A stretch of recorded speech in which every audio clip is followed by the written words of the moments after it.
O plenário do Supremo Tribunal Federal negou por maioria de votos o pedido de prisão domiciliar para o ex-deputado Roberto Jefferson, condenado na ação penal 470 pelos crimes de corrupção passiva e lavagem de dinheiro.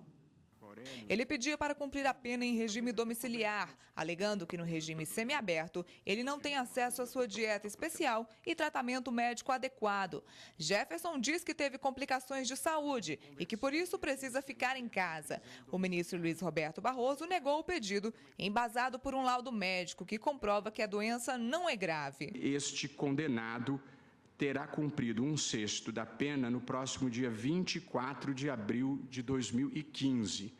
E, portanto, tal como fizeram no caso Genuíno, estou determinando que, completado esse prazo, os autos me voltem, porque, nos termos da decisão do Supremo, só o Supremo é que tem competência para deferir progressão de regime. A maioria dos ministros negou o pedido e Roberto Jefferson continuará cumprindo a pena em regime semiaberto. Na sessão ainda foi julgado o pedido da Ordem dos Advogados do Brasil, que questionava os critérios de escolha dos ministros do TCU, segundo a própria lei orgânica do tribunal. Para o relator, ministro Marco Aurélio, os critérios previstos na Constituição devem ser seguidos. A distribuição das vagas tem uma razão de ser, um propósito específico, que extravasa da escolha do integrante do Tribunal de Contas por este ou aquele poder. E esse objetivo maior é compor de forma diversificada, sob o ângulo da qualificação, o tribunal. Um recurso do INSS contra uma trabalhadora rural também foi julgado. Ela pretendia pleitear a aposentadoria por meio do Poder Judiciário, antes mesmo de pedir ao INSS. O juízo de segunda instância concedeu o pedido da autora. O INSS recorreu, alegando que ela deixou de ajuizar prévio requerimento administrativo, um dos critérios para o pleito na Justiça. O relator, ministro Luiz Roberto Barroso, concedeu o pedido. Para ele, o prévio requerimento não pode ser confundido com o esgotamento de todas as vias administrativas. A exigência de prévio requerimento administrativo significa a postulação administrativa, mas, uma vez indeferida, não impõe para o segurado que percorra todas as instâncias administrativas ou todas as possibilidades de recursos administrativos. Que a exigência que eu estou propondo seja estabelecida do prévio requerimento administrativo não exige o exaurimento da instância administrativa, porque são coisas diferentes. Ele foi acompanhado por outros ministros, como o ministro Luiz Fux e Gilmar Mendes. A divergência foi aberta pelo ministro Marco Aurélio. Um verdadeiro retrocesso em termos de cidadania. E a cidadania encerra o livre ingresso no judiciário para tornar prevalecente um direito. Não conseguir perceber a distinção entre compelir o cidadão a requerer administrativamente e a existência do acesso, da necessidade do acesso para depois vir-se ao judiciário, né, a necessidade de ter-se a deliberação no âmbito administrativo. É como voto. O julgamento deve ser retomado na sessão desta quinta-feira. E ao meu lado eu recebo agora a Gisele Reis, que é a consultora jurídica aqui da TV Justiça. Gisele, boa tarde. Boa tarde a todos. Sobre esse caso que nós vimos há pouco na reportagem, geralmente a aposentadoria é concedida de ofício, é isso? Não, ela não é concedida de ofício. É preciso, o INSS ele não tem essa obrigação de conceder o benefício da aposentadoria de ofício. É preciso que o segurado ele vá até o INSS para requerer esse benefício. Normalmente é assim que acontece nas análises de aposentadoria. E foi exatamente nesse sentido que decidiu o ministro Barroso, porque para ele, quando não existe esse requerimento prévio, faltaria então o interesse de agir.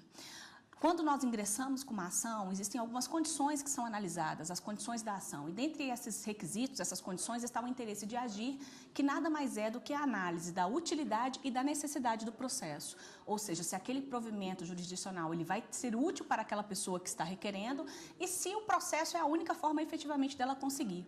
Então, de acordo com o entendimento do ministro, que foi o entendimento seguido pela maioria, se não houve a negativa do benefício no INSS, não haveria, então, lesão ou ameaça de lesão ao direito. Foi por esta razão que ele entendeu, e aí foi a maioria formada, no sentido de que é preciso requerer previamente no INSS o benefício. Havendo negativa, seja total ou parcial, aí sim ingressa-se para a ação judicial. Agora, rapidamente, Gisele, o que será analisado hoje na sessão de logo mais? O que os ministros vão analisar hoje é em relação a esses processos que já estão em andamento. 8.600 processos foram sobrestados aproximadamente. Esses processos, diante do entendimento do Supremo, a pessoa já ingressou na Justiça, deixou de fazer o requerimento prévio na via administrativa. Como fazer neste caso? É preciso, uma proposta que foi apresentada pelo ministro Barroso foi no sentido de que os autores dessas ações devem ser intimados para, num prazo de 30 dias, requererem o benefício, oportunidade em que o INSS terá 90 dias para analisar. Se o benefício for concedido, não haverá necessidade da ação. Se for concedido, se ele for negado, melhor dizendo, aí sim poderá haver o aproveitamento dessa ação que foi ajuizada. Ok, funcionários da Fundação do Bem-Estar do Menor do Rio Grande do Sul questionam no Supremo decisão do Tribunal Superior do Trabalho. Os ministros do Supremo Tribunal Federal devem julgar também um recurso extraordinário que questiona a decisão do Tribunal Superior do Trabalho de que o contrato de trabalho com a administração pública sem concurso público é nulo. Com esse entendimento, o TST reconheceu, baseado na súmula 363 do Tribunal, apenas o direito ao recebimento do saldo salarial pelas horas trabalhadas e os depósitos do FGTS de funcionários da Fundação Estadual do Bem-Estar do Menor, a FEBEM, no Rio Grande do Sul. Os funcionários buscam com recurso o direito às verbas rescisórias. O relator do caso é o ministro Teori Zavascki. Gisele, este é mais um caso que também pode ser julgado hoje à tarde no plenário do Supremo, né? Agora eu queria que você explicasse para a gente, porque o Supremo já julgou um recurso parecido em que analisava as consequências dessa nulidade? Já julgou, isso aconteceu em junho de 2012. Na época, inclusive, o recurso estava sob a relatoria da ministra já aposentada Ellen Grace.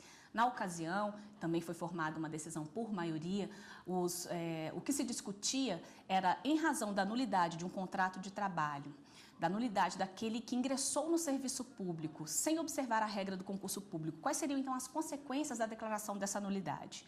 Os estados, e nesse caso o recurso extraordinário era do estado de Roraima, mas todos os demais estados e também o Distrito Federal foram admitidos no recurso como amigos da Corte, eles entendiam que a declaração da nulidade não gerava nenhum efeito trabalhista, a não ser em relação ao pagamento do saldo de salário. Esse não foi o entendimento do Supremo Tribunal Federal na oportunidade.